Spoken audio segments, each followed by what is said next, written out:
오늘 말씀 제목은 어떻게 신앙생활을 해야 할 것인가, 어떻게 신앙생활을 해야 할 것인가입니다. 몸이 건강하고 활동적인 사람은 운동을 좋아하죠. 저도 어렸을 때 시골에서 살 때는 친구들과 축구도 하고 또 야구도 하고 그랬습니다. 고등학교에 들어갔을 때는 학교가 배구를 이제 하는 학교라서 배구도 했고, 또 그 당시에 이에리사 선수, 탁구 선수가 메달을 딴 덕분에 그 탁구가 선풍적인 인기를 끌었죠. 그래서 저도 탁구를 조금 했습니다. 대학교를 갔더니 체육 담당 교수님이 실기를 테니스로 이렇게 점수를 줘서 별로 좋아하지도 않는 테니스도 해봤습니다. 사회생활을 하면서는 건강에 좋다고 뭐 할 운동이 없을까 하다가 볼링도 조금 했습니다. 여러 운동을 저도 해봤는데, 그중에 목사님 잘하는 운동이 뭡니까? 이렇게 물어보면은 할 말이 없어요. 할 줄 아는 운동이 뭐 대충은 했습니다만은 잘하는 종목은 없어요. 왜냐하면 남들 하는 것 대충 훔쳐서 보면서 했을 뿐이지 정식으로 배운 게 없었기 때문입니다. 그래서 어느 정도 실력이 잘하다가도 쑥 내려가고 거기서 왔다 갔다 하더니 나중에는 실증이 나고 더 이상 이 기술이 뭐 발전하거나 실력이 느는 것이 아니라서 재미있게 어느 정도는 있습니다만은 잘하는 종목이 하나도 없습니다. 신앙생활도 마찬가지입니다. 그냥 하나님 믿고 교회 다니고 주일 지키고 기도 생활하고 목사님 말씀 듣고 성경 읽으며 깨달은 말씀 실천하면서 그렇게 누구나 신앙생활을 할 수 있습니다. 그런데 이 신앙생활도 올바른 방식으로 하지 아니하면은 어느 정도 신앙이 성장하다가 멈추게 되고 하나님이 믿는 자에게 주시는 그 은혜와 복을 전혀 받지를 못하게 되어버립니다. 물론 예수님 믿고 신앙생활하니까 어느 정도 은혜도 받고 복도 받겠지만 이 기독교 신앙에 있는 그 진짜 복을 받지를 못한다라는 거예요. 그래서 어떻게 신앙생활을 해야 할 것인가는 매우 중요한 문제입니다. 그래서 로마서나 우리가 지금 읽고 있는 갈라디아서는 그 주제가 어떻게 신앙생활을 해야 할 것인가를 다루고 있어요. 그만큼 중요하다는 것입니다.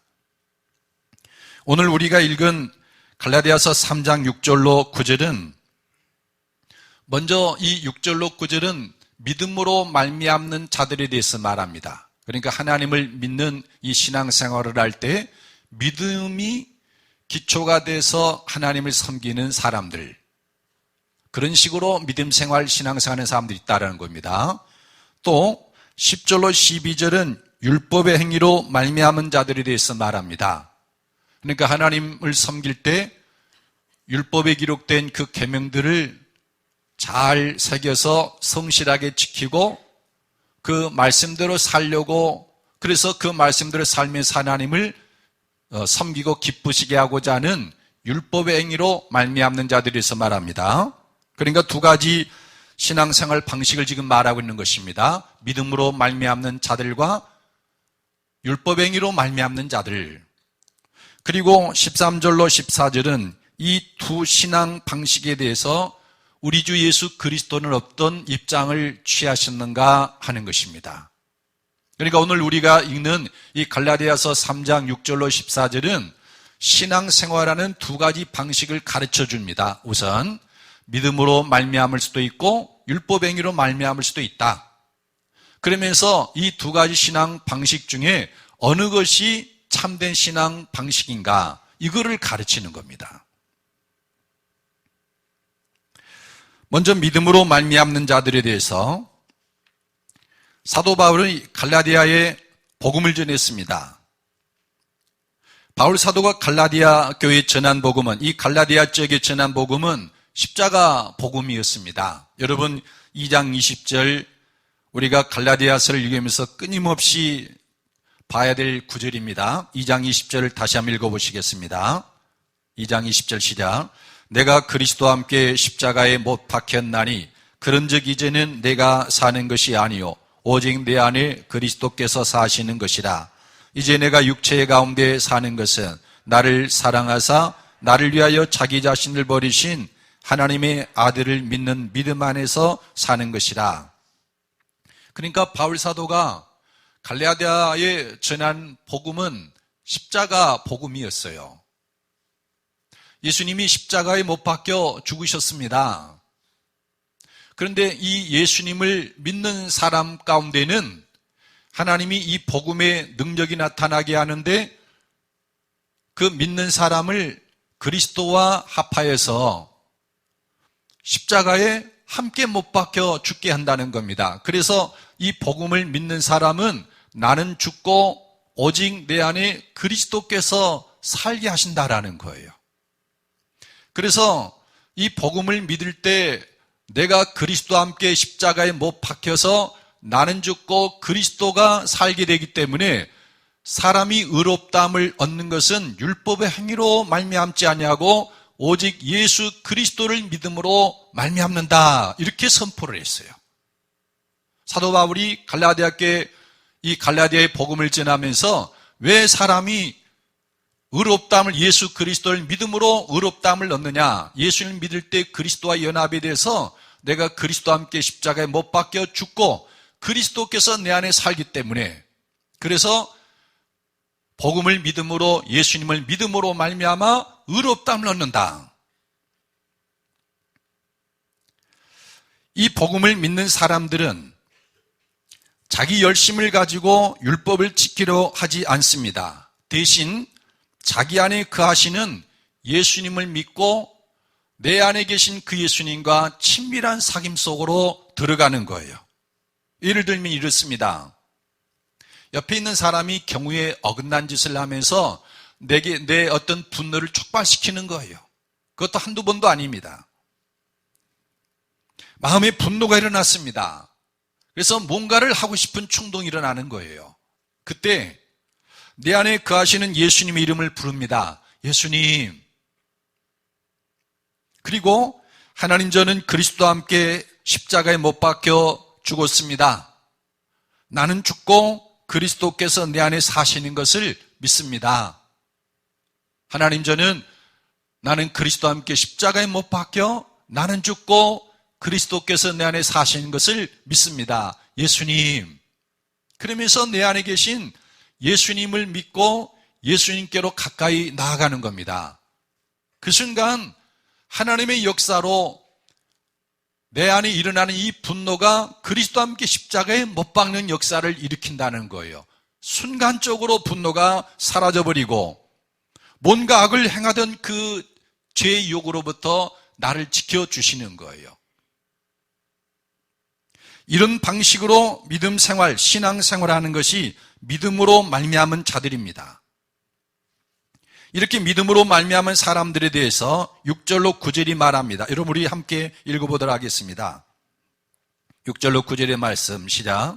아브라함이 하나님을 믿음에 그것을 그에게 의로 정하셨담과 같으니라. 그런즉 믿음으로 말미암은 자들은 아브라함의 자손인 줄 알지어다. 또 하나님이 이방을 믿음으로 말미암아 의로 정하실 것을 성경이 미리 알고 먼저 아브라함에게 복음을 전하되 모든 이방인이 너로 말미암아 복을 받으리라 하였느니라. 그러므로 믿음으로 말미암은 자는 믿음 있는 아브라함과 함께 복을 받느니라. 여기 하나님을 6절에 아브라함이 하나님을 믿음에 그것을 그에게 의로 정하셨다. 7절에 그런즉 믿음으로 말미암은 자들은 아브라함의 자손인 줄 알지어다.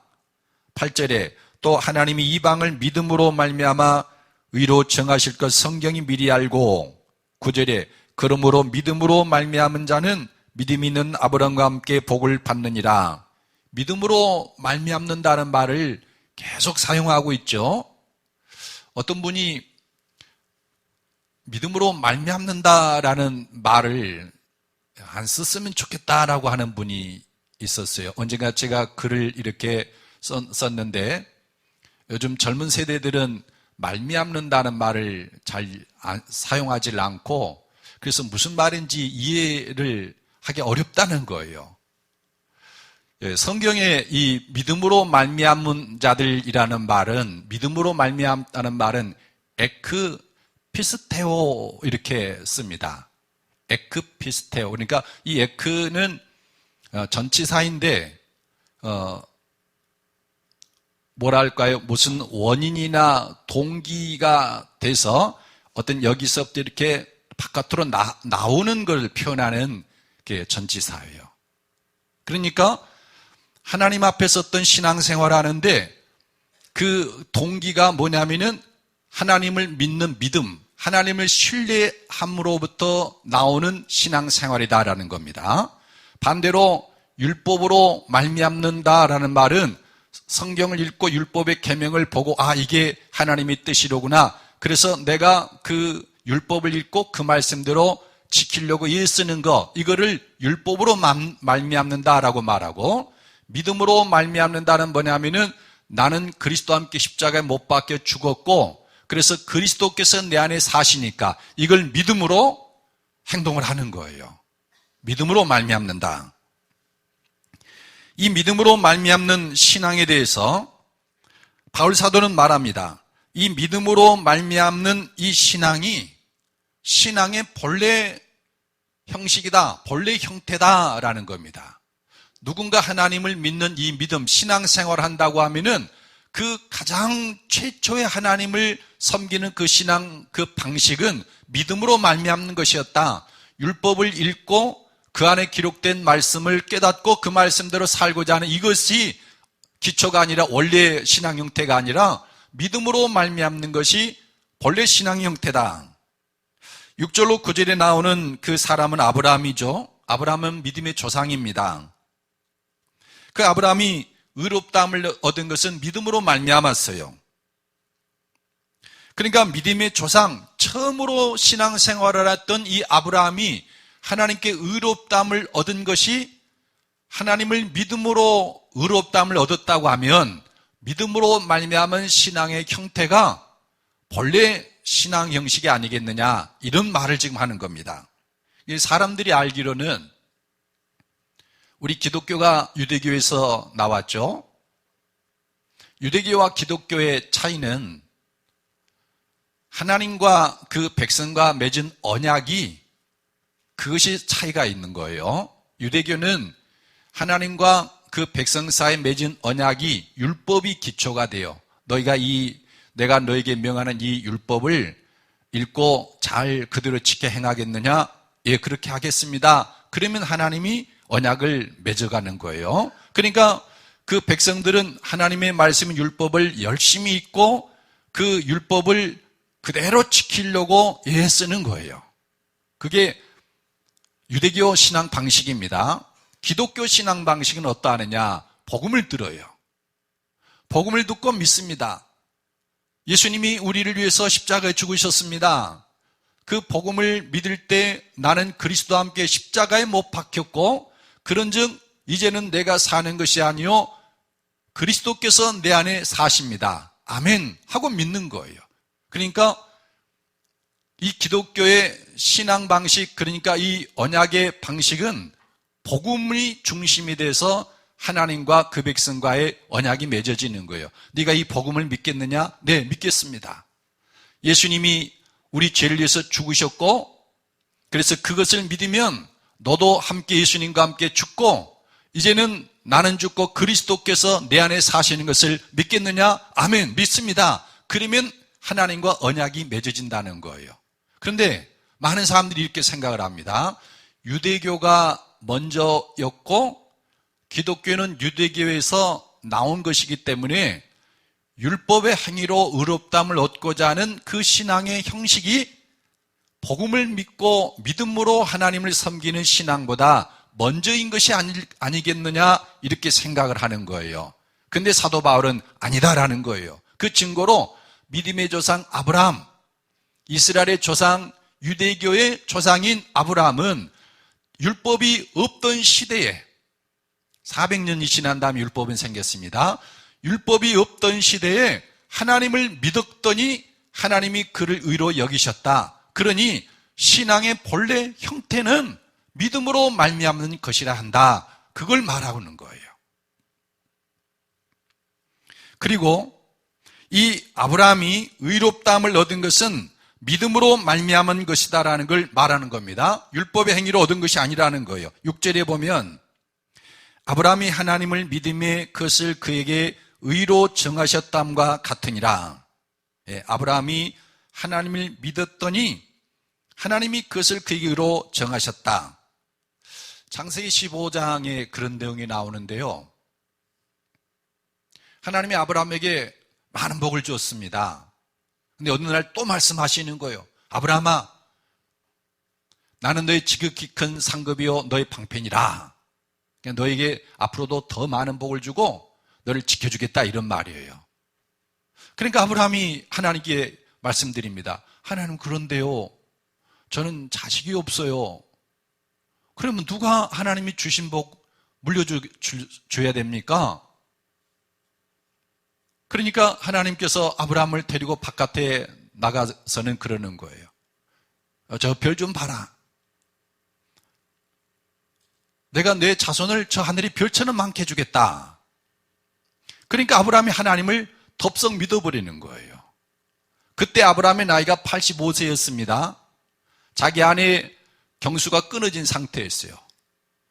자기나 아내나 다 죽은 것과 다름이 없었습니다. 그런데 아브라함은 하나님이 너의 자손을 하늘의 별처럼 많게 해주겠다 하니까 하나님을 믿은 거예요. 하나님은 전능하시고 없는 것을 있는 것처럼 부르신 이이고 죽은 자를 살리시는 분인데 내 죽은 것과 같은 이 몸 다시 살려서 자식 낳게 하는 것은 문제도 아니고 내가 지금 자식이 하나도 없지만 하늘의 별처럼 자식 만드는 것 하나님께는 문제도 아니다라는 거예요. 하나님을 믿어버린 거예요. 그러니까 하나님이 아브라함을 딱 보니까 야, 이 사람 의롭구나 이렇게 하셨다라는 거예요. 그러니까 하나님은 뭘 보고서 그를 의롭다 하느냐, 그의 믿음을 보고 의롭다 했다라는 거예요. 믿음으로 말미암아 의롭다함을 얻었다. 여러분께 물어보겠습니다. 여러분이 부하 직원을 이렇게 데리고 있다고 하면 어떤 부하 직원을 더 신뢰하고 소중히 여기겠는지. 한 부하 직원은 아주 성실해요. 아주 바른 생활 사나이입니다. 그래서 자기가 맡은 업무를 아주 철저하게 착오 없이 잘 실행하는 거예요. 그런 직원 얻기 쉽지 않은 거죠. 그런데 한 부한 직원은 자기를 믿어주는 거예요. 그 부하 직원은. 그리고 내가 뭘 원하는지 어떻게 그렇게 잘하는지 입맛에 쏙 맞게 일을 처리하는 거예요. 그러면 이 두 부하 중에 어떤 부하 직원이 더 소중합니까? 바른 생활하는 사나이요? 천만입니다. 그런 사람은 또 얻을 수도 있는 겁니다. 그런데 이 상사를 믿어주고 내가 뭘 원하는지 뭘 바라는지를 알고 그것에 맞게끔 일을 착착 처리해주는 사람은 돈 주고도 사기 어렵습니다. 정말 어려운 거예요, 이런 사람 얻는 거는. 아무리 일을 잘하고 바른 사람이라 할지라도 무언가 흠이 있기 마련입니다. 사람은 완전한 사람이 없어요. 그런데 나를 믿어주고 내가 뭘 원하는지 알아서 착착 해주는 사람을 보면 실수가 한두 가지 있어도 그건 문제가 안 되는 거예요. 이 사람은 됐어. 그리고 뭘 하든지 믿어버리는 거예요. 그 사람을 인정해 주는 거예요. 바른 생활하는 사람보다 더 신뢰하는 거예요. 하나님이 그렇다는 겁니다.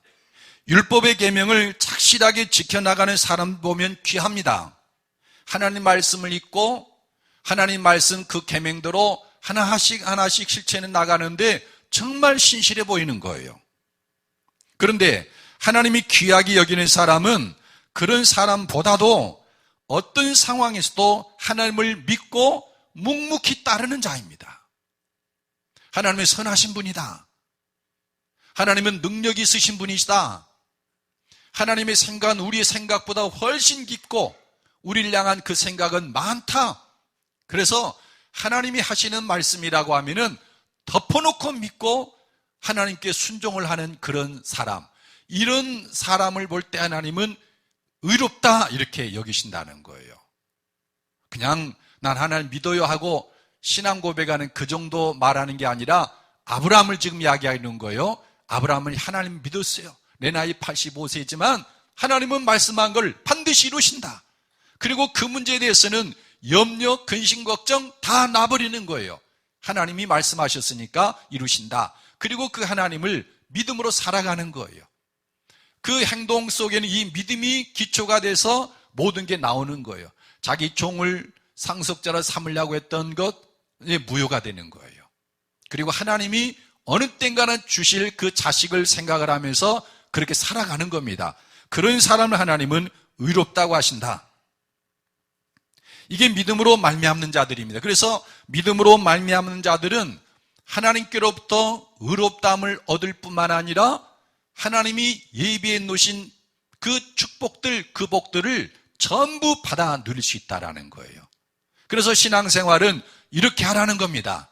아브라함처럼 믿음으로 말미암는 자가 되라라는 겁니다. 여러분은 하나님을 생각할 때 어떻게 보여집니까? 생활 속에서 이런저런 일이 일어나면은 원망이 되십니까? 몸이 아프거나 집안에 무슨 좋지 않은 일이 있을 때 하나님 왜 그러실까? 그래서 하나님 앞에 좀 마음이 뜨악해지고 그렇습니까? 그건 여러분 하나님을 믿지 않는 거예요. 못 믿는 겁니다. 하나님은 선하시며 나를 사랑하시고 전능하시고 그리고 나를 향한 하나님의 생각이 깊고 많다라는 것에 대한 이 믿음이 사라져버린 겁니다. 그런데 어떤 환경에서도 하나님을 믿는 겁니다. 그래서 묵묵히 좋은 일이 있건 나쁜 일이 있건 형통하건 벽에 부딪혔건 오늘 내가 하나님께 해야 할 일들에 대해서 성실하게 나가는 거예요. 하나님의 믿음으로 말미암는 자들. 이런 신앙 형태를 가진 사람이 하나님 보시기에 의롭다함을 얻고 그리고 하나님이 예비하시고 약속하신 복들을 다 받아 누리고 그리고 무엇보다 천국이 그 사람 심령 속에 강같이 흐르게 된다라는 겁니다. 여러분 이런 은혜를 누리기를 축복합니다. 그 다음에 율법의 행위로 말미암은 자들이 있습니다. 이 방식은 아까도 말씀드린 것처럼 유대교 신자들이 하나님을 섬기는 방식인데 이들은 성경에 기록된 하나님의 말씀을 읽고 이렇게 하나님은 이러신 분이로구나. 그러면은 그 말씀대로 살려고 예를 쓰는 겁니다. 아까 말씀드린 바른 생활 사나이예요. 그런데 이 율법의 행위로 의롭다함을 얻고자 하는 사람들은 유대교 신자들뿐만이 아닙니다. 현재도 교회 안에는 이런 사람들이 굉장히 많아요. 우선 천주교 신자들이 그렇습니다. 이 사람들은 죄를 짓고 나서 죄 사함을 얻기 위해서 사제에 가서 죄를 고백하고 그리고 그 죄책에서 해방되기 위해서는 선행을 행하라 그럽니다. 그래서 죄 사함을 말하기도 하지만 이 죄책에서 해방되기 위해서 구원받기 위해서 천국에 들어가기 위해서 선행을 하라고 율법으로 다시 돌려놓는 거예요. 율법의 행위로 말미암는 자들을 할 수 있겠죠. 안식일 교회도 그럽니다. 율법의 행위로 의롭다함을 얻는다고 믿는 사람들인데 이 사람들은 안식일 교회는 그렇게 말합니다. 예수를 믿는다고 해서 다 구원받는 게 아니다. 요한계시록을 보아라. 음료 신자들이 있지 않느냐. 근데 어린 양과 함께 새노래를 부를 14만 4천 명만이 구원을 받는데 그들은 계명을 지키는 자들이다. 그래서 우리는 계명을 지켜야 된다.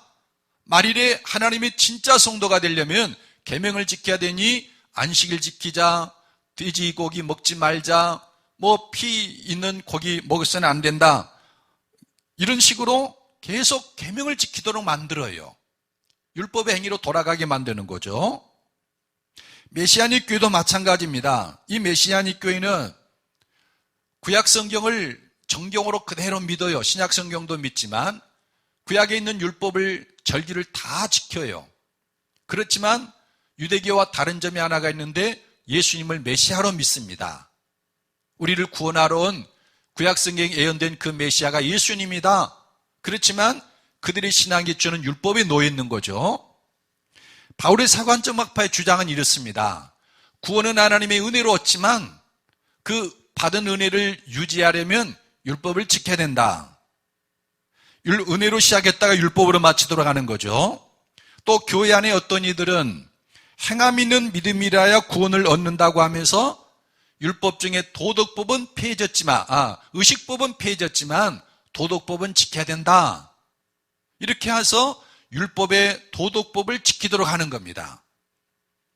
그런데 이렇게 드러나지 않는 어떤 종파나 가르침 말고도 율법으로 말미암는 신자들은 또 많은 거예요. 이렇게 말합니다. 복음을 전하고 자, 이제 예수님 믿었죠? 구원받았습니다. 그런데 자매님은 이제 어린아이와 같습니다. 앞으로 성경을 읽고 그 안에 기록된 하나님의 말씀대로 살려고 애쓰십시오. 그래야 신앙이 성장하고 구원이 온전히 성취됩니다. 그러면서 은혜로 구원받았다고 말하면서 율법으로 돌아가게 지도를 하는 거예요. 그러다 보니까 사실 율법으로 말미암는 자들이 예수님을 믿는 사람들, 하나님을 믿는 사람들 중에 도대체 어느 정도 될까를 가늠하기 어려운 거예요. 50%? 천주교와 기독교만 해도 벌써 그 정도 될 수도 있어요. 기독교 안에도 그런 사람이 많습니다. 70% 정도 될까요? 아니면 90%가 넘을까요? 가늠하기 어려워요. 그러니까 대부분의 사람들이 율법으로 말미암는 신앙생활을 자기도 모르는 사이에 하고 있더라라는 거예요. 여러분 10절로 12절을 읽어보십시다. 시작. 무릇 율법 행위에 속한 자들은 저주 아래에 있나니 기록된 바 누구든지 율법책에 기록된 대로 모든 일을 항상 행하지 아니하는 자는 저주 아래에 있는 자라 하였습니다. 또 하나님 앞에서 아무도 율법으로 말미암아 의롭게 되지 못할 것이 분명하니 이는 의인은 믿음으로 살리라 하였습니다. 율법은 믿음에서 난 것이 아니니 율법을 행하는 자는 그 가운데서 살리라 하였느니라. 갑자기 아까는 믿음으로 말미암는 것에 대해서 말하더니 이 단락에서는 율법의 행위에 속한 자들은 저주 아래 있고 11절에는 율법으로 말미암아 의롭게 되지 못할 것이 분명하니 12절에서는 율법은 믿음에서 난 것이 아니니 율법을 행하는 자는 그 가운데 살리라 했느니라. 갑자기 율법의 행위로 율법으로 말미암는 신앙 형식에 대해서 계속 말하고 있죠. 사도 바울은 말합니다. 율법 행위에 속한 자들은 저주 아래 있다라는 겁니다. 10절에 무릇 율법 행위에 속한 자들은 저주 아래 있나니 기록된 바 누구든지 율법책에 기록된 대로 모든 일을 항상 행하지 아니하는 자는 저주 아래 있는 자라 하였습니다. 여러분이 율법을 읽으면 성경을 읽으면 말하는 겁니다. 성경을 읽으면 거기에 기록된 여러 계명들이 하나님의 뜻이 무엇인가를 우리에게 가르쳐 줍니다. 그래서 율법의 본래 뜻은 이 가르치다, 가리키다라는 의미예요. 하나님의 뜻이 이거예요. 이렇게 사세요. 안내해 주는 거예요. 그런데 그 율법을 이렇게 읽고 지키다가 언뜻 내가 그 율법을 지키지 못하고 실족을 하는 거예요. 그러면 율법은 즉각 나에게 넌 죄이냐 정죄를 합니다. 그리고 너는 죄인이고 율법을 어겼기 때문에 거기에 합당한 벌을 받아야 돼. 저주 아래 있는 저주를 하는 거예요. 이 율법은. 그래서 이 율법 아래 있는 사람들은 율법의 계명들을 전부 다 기억을 하면서 혹시나 내가 율법을 어긴 것이 없나 조심해야 하고 하루를 살아가면서도 여러분 심지어 어떤 것도 있냐면은 부정한 어떤 곤충이 벌레가 쓱 지나갔는데 그 그릇에 음식을 담아 먹어도 부정해지는 거예요. 그러니 얼마나 전전긍긍해야 될 거 아니겠습니까? 율법 아래 있으면. 하나님 보시기 의로운 생활을 하기 위해서는 얼마나 조심하고 노심초사해야 되는지, 하나만 어기면은 율법이 정죄라고 그 벌을 말하는 거예요. 그러니까 이게 바로 율법의 저주 아래 있다라는 겁니다. 율법의 행위로 의롭다함을 받은 사람은 저주 아래 있다. 그러니까 그 신앙이 항상 전전긍긍하는 거예요. 내가 이렇게 하나님 뜻대로 살아야 되는데 그렇게 살지 못했다. 그러면서 죄책으로 남들에게는 바르게 살라고 말하면서 스스로 안에는 그 찌름이 자유를 못 누리게 한다는 겁니다. 엊그제 어떤 분이 저에게 와서 그런 말을 하는 거예요. 어떤 분이 그렇게 경건하게 살면서 특히 간음죄에 대해서 평생 그렇게 많은 사람에게 엄격하게 가르쳤답니다. 근데 나중에 알고 보니까 그분이 평생 간음을 하면서 살았다라는 거예요. 그러니까 자기 안에 그 율법에 의해서 찌르는 그 정죄가 자기를 찌르는데 그것을 바깥으로 표현을 하는 거예요. 여러분, 그것이 인간의 심리입니다. 사람이 자기가 어떤 실수를 범하면 그거를 회개하고 못하면은 오히려 외부에는 그걸 더 정죄하는 경향이 있어요. 이게 율법의 저주입니다. 그렇게 해서 이 율법의 행위에 속한 자들은 저주 아래 있고 뿐만 아니라 율법 행위로는 아무도 의롭다함을 얻을 수가 없다는 겁니다. 11절에 보면 또 하나님 앞에서 아무도 율법으로 말미암아 의롭게 되지 못할 것이 분명하니 이는 믿음으로 말미암아 살리라 하였습니다. 예를 들어 보겠습니다. 10계명 중에 8번째 계명이 간음하지 말라이죠. 그런데 예수님은 산상보훈에서 여자를 보고 그 음욕을 품고 여자를 바라보는 자는 이미 간음했다고 그랬어요. 그러니까 이 율법의 행위로 의롭다함을 얻는 것이 그리 만만치 않다는 것 뜻하는 거 아니겠습니까? 몇 년 전에 이탈리아를 순례할 그 기회가 있어서 이탈리아를 여행하게 됐는데 그때 이제 저는 나름대로 주제가 영적 순례라는 주제를 정했습니다. 그러니까 무턱대고 돌아다니다 보면은 얻는 게 없을 것 같아서 영성이 깊은 그런 분들이 활동했던 그런 지역을 이제 집중적으로 찾아다니면서 이렇게 순례를 했는데 중부지방에 있는 아시시를 방문해서 기념품점에 들렸는데 요만큼 약간 새까만 나무 토막을 포장해서 파는 거예요. 아무것도 안 새겨져 있고 그냥 시커먼 나무 토막입니다. 뭔가 했더니 장미넝쿨이라는 거예요. 13세기 초에 이 아시시에서 프란체스코라는 사람이 살았습니다. 여러분도 아마 많이 들어보셨을 거예요. 아시시의 프란체스코. 이 사람이 20살 때 집을 나가서 수도 생활을 시작합니다. 그러니 얼마나 이 몸이 끓는 청춘 아닙니까? 근데 어느 날 마음에서 음욕이 일어나는 거예요. 그래서 그것을 억제하고 이기려고 예를 쓰지만 그게 안 되는 겁니다. 그러니까 냅다 옷을 벗고 장미 넝쿨에 가서 뒹굴어 버린 거예요. 그러니 찔리고 찢기고 얼마나 힘들었겠습니까? 근데 놀란 사실은 그 후부터 그 장미밭에서는 가시가 안 나왔대요. 그래서 여기가 그렇다고 해서 가봤더니 정말로 가시가 없는 장미 넝쿨이 이렇게 자라고 있더라고요. 그래서 그거를 잘라가지고 기념품으로 파는 거예요. 근데 저는 그 이야기를 쭉 들으면서 그런 생각을 했습니다. 바로 프란체스코가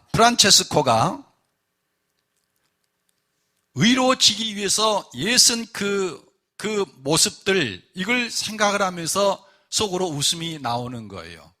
아, 이게 복음의 실체를 모르고 어떻게 신앙생활을 해야 될 그 방식을 모르기 때문에 저런 일이 일어났구나.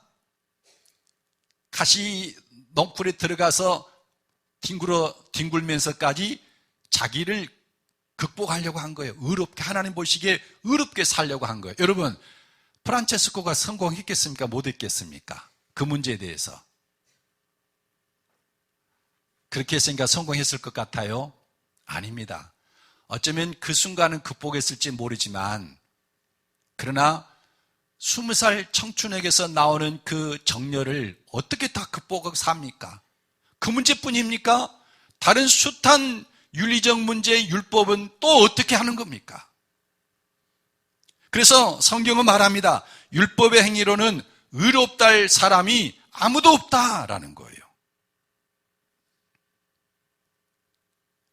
그래서 믿음으로 말미암는 신앙생활과 율법의 행위로 말미암는 신앙생활을 이렇게 보여주면서 사람이 의롭다함을 얻을 수 있는 길은, 그리고 하나님의 나라를 누리고 하나님이 주는 복을 누리는 길은 믿음으로 말미암는 것이다라는 것을 말하는 겁니다. 이것이 갈라디아 교회에 굉장히 큰 문제가 됐습니다. 복음을 전했더니 할례를 받으라고 하면서 율법으로 말미암는 어떤 계명들을 요구하는 사람들이 생겼고, 교회 안에 그런 바람이 불기 시작한 거예요. 믿음으로 말미암는 사람들이 율법으로 말미암아 가는 겁니다. 그런데 오늘날의 교회 문제는 어떠하느냐? 아까 제가 말씀을 드린 것처럼 이 문제에 대한 의식조차도 없어요. 그런 의식, 신앙생활 하면은 그냥 예수님 믿고 교회 다니고 예배드리고 11조 내고 헌신하면 되는 거 아닌가? 그렇게 생각을 하지, 이 갈라디아서에서 그리고 로마에서 말하는 이것에 대한 의식 자체를 갖는다라는 거예요. 근데 여러분, 어떻게 신앙생활 할 것인가가 얼마나 중요한 것인가는 우리가 성경을 읽어보면 잘 알 수 있어요. 여러분, 우리 13절, 14절 읽어보십시다. 이 두 가지 신앙 방식 가운데서 예수님은 어떤 입장을 가지셨는가? 13절, 14절입니다. 시작. 그리스도께서 우리를 위하여 저주를 받은 바 되사 율법의 저주에서 우리를 속량하셨으니 기록된 바 나무에 달린 자마다 저주 아래 있는 자라 하였습니다. 그리스도 예수 안에서 아브라함의 복이 이방인에게 미치게 하고 또 우리로 하여금 믿음으로 말미암아 성령의 약속을 받게 하려 함이라. 이 말씀 보면은 예수님이 십자가의 죽으심으로 세 가지를 하셨다고 말하고 있습니다. 지금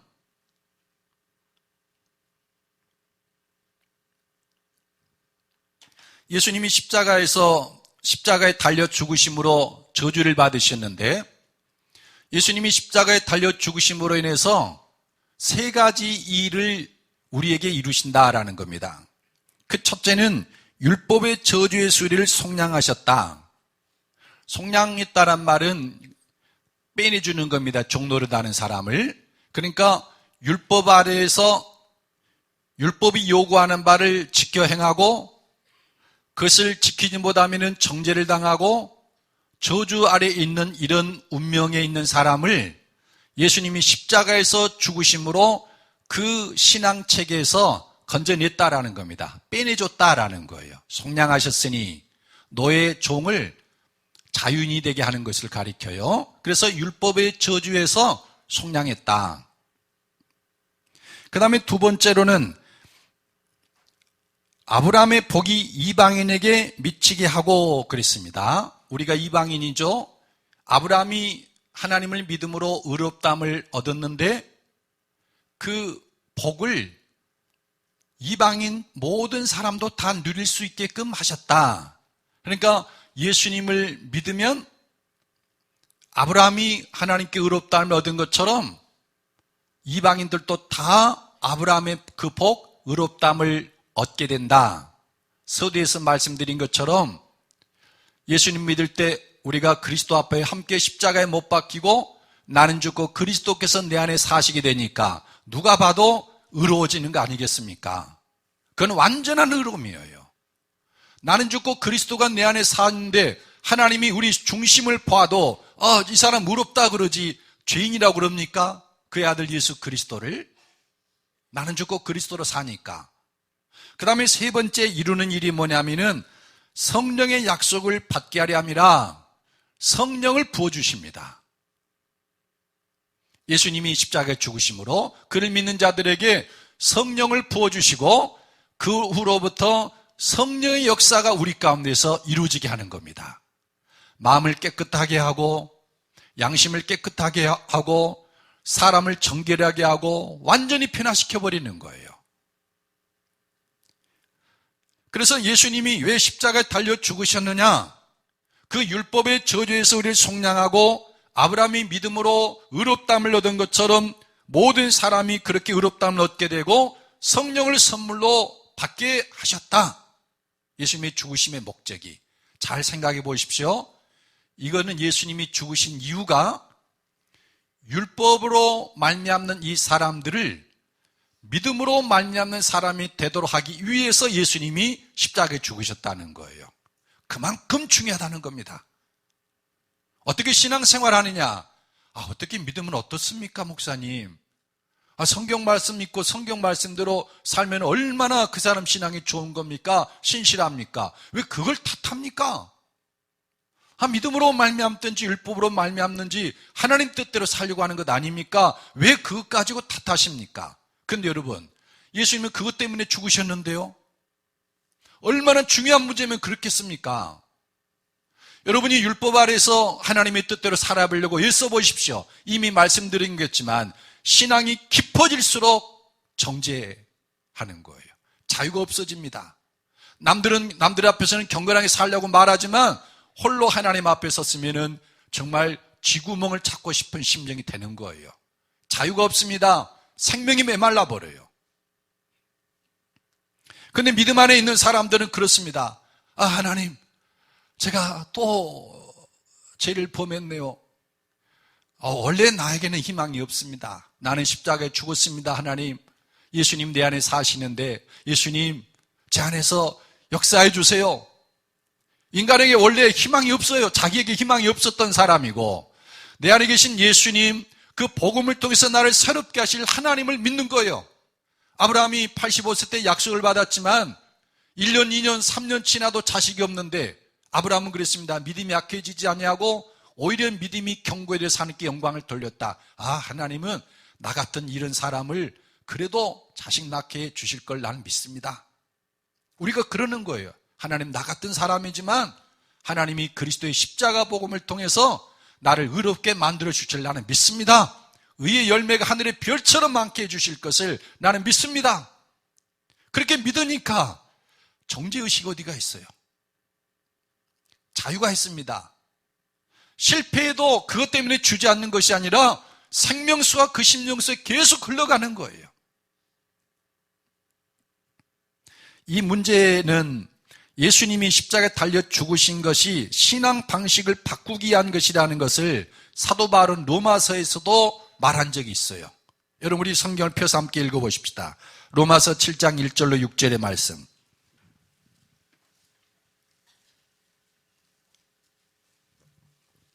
로마서 7장 1절에서 6절입니다.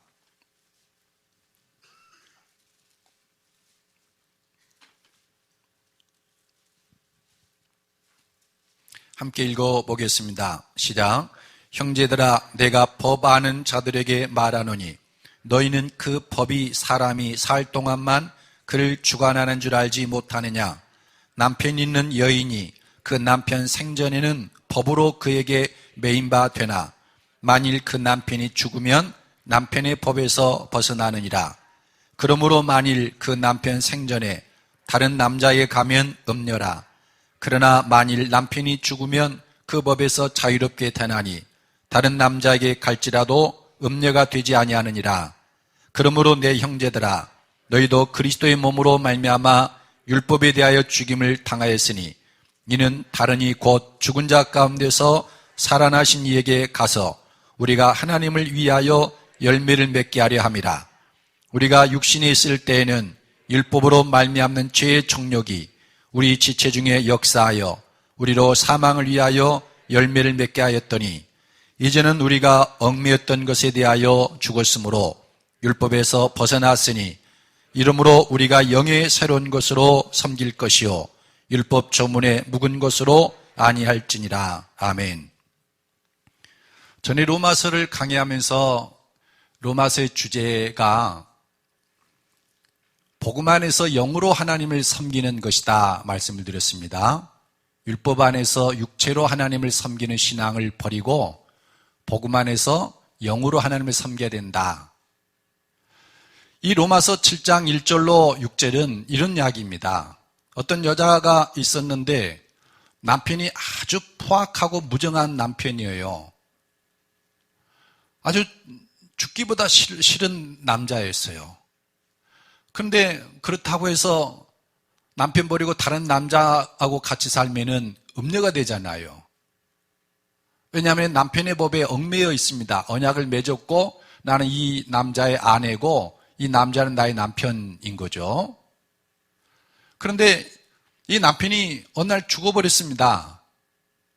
그러면은 이 여자는 이 남편에게서 자유한 것이고 어떤 다른 남자에게 가서 결혼해서 살아도 그건 누가 문제를 삼을 수 없다라는 겁니다.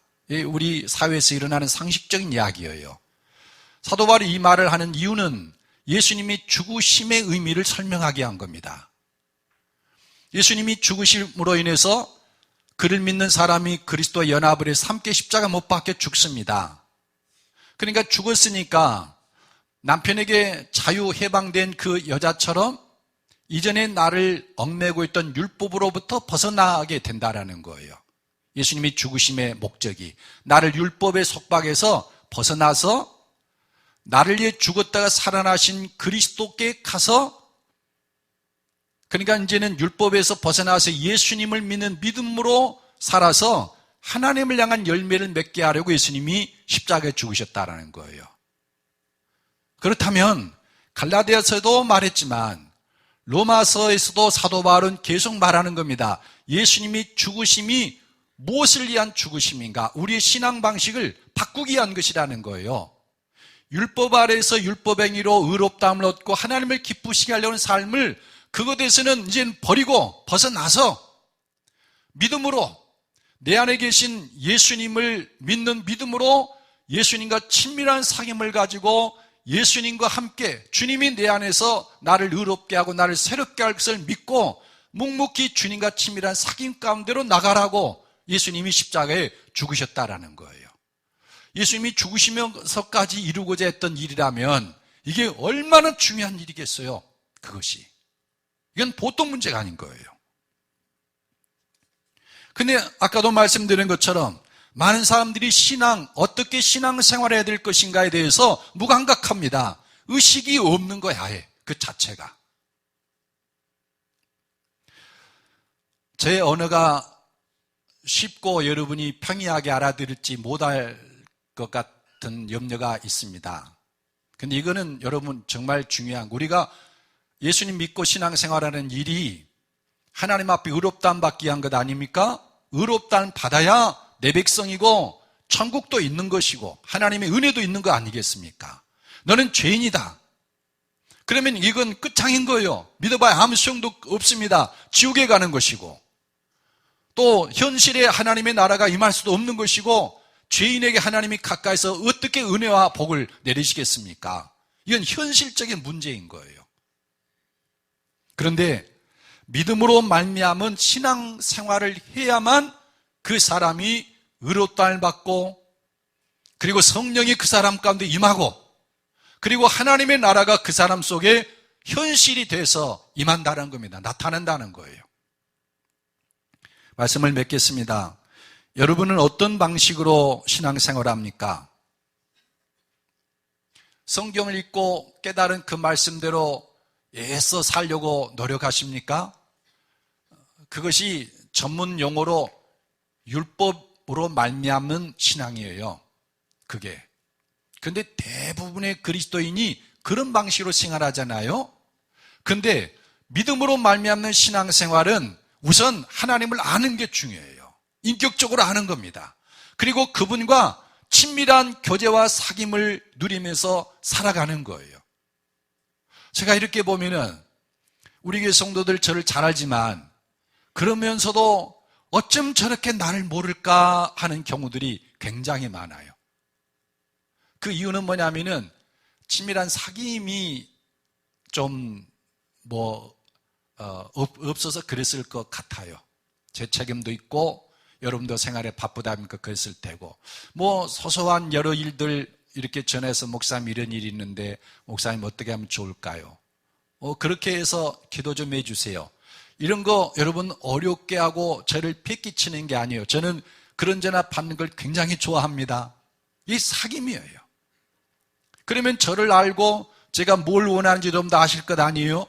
그런데 많은 분들이 저를 잘 아는 것 같지만은 전혀 모르는 경우들이 한두 번이 아니에요. 얼마나 저에 대해서 오해를 많이 하는 경우도 있고. 그런데 신앙의 본질이 그겁니다. 우리가 하나님을 믿고 하나님을 알고 무엇보다 그리스도께서 내 안에 계십니다. 이 예수님과 깊은 사귐 속으로 들어가면서 그분에게 사랑을 쏟고 그분의 사랑을 획득하고 그러면서 인생을 같이 걸어가는 겁니다. 이런 사람은 자신도 모르는 사이에 하나님의 능력으로 의로워지는 거예요. 그럴 것 아니겠습니까?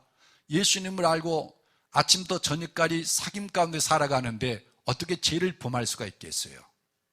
염려와 두려움, 근심? 아니 예수님이 내 안에 계시고 그분과 친밀한 사귐을 갖고 있는데 어떻게 내게 흑암의 권세가 침투할 수 있겠어요? 예수님, 저 이런 일이 있는데 저 예수님 믿습니다. 하나님은 전능하시고 생각이 깊고 많으신 분이어서 나를 통해서 하나님 무슨 일을 이루시려고 그러십니까? 그리고 염려와 근심 맡겨버리고 하나님을 사랑함으로 섬기는 거예요. 그러면은 하나님의 보좌로 드러나는 생수가 내 심령 속에 깊이 들어온다는 거예요. 그래서 하나님의 나라가 임하고 하나님 보실 때는 의롭고 하나님이 마음껏 복을 주시는 그런 사람으로 바뀌어간다는 겁니다. 그렇기 때문에 우리가 믿음으로 살아가려고 신앙생활을 하면은 복음을 바르게 하는 것이 중요해요. 복음을 바르게 하는 것.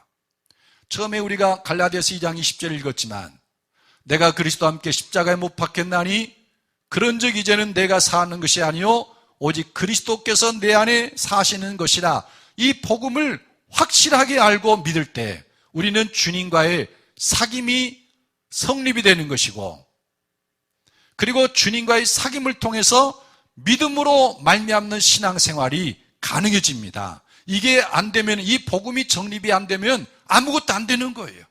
아무것도 이루어질 수가 없어요.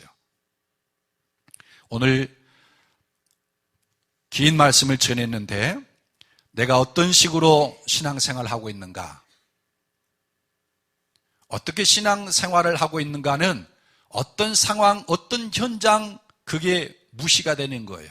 의로워지고 생수가 넘치는 삶, 그러려면 복음 2장 20절에 말씀되어진 그 십자가 복음을 확고하게 붙잡는 삶. 그래서 여러분 하나님 앞에서 바른 신앙 생활을 하셔서 그 신앙이 생수로 차고 넘치기를 예수님의 이름으로 축복합니다. 우리 함께 기도하겠습니다. 하나님, 제가 믿음으로 살기를 원합니다. 율법의 행위에 붙잡혀서 신앙생활하는 것이 아니라 하나님을 믿는 믿음으로, 내 안에 거하시는 예수를 믿는 믿음으로 살게 해주십시오. 예수님 알게 해주십시오. 하나님이 어떤 분인가를 저로 알게 해주십시오. 만나 주십시오. 그래서 하나님을 알고 친밀한 사귐을 통해서 저도 믿음으로 살고 의롭다함을 얻고 생명을 누릴 수 있게 해주십시오. 함께 기도하겠습니다.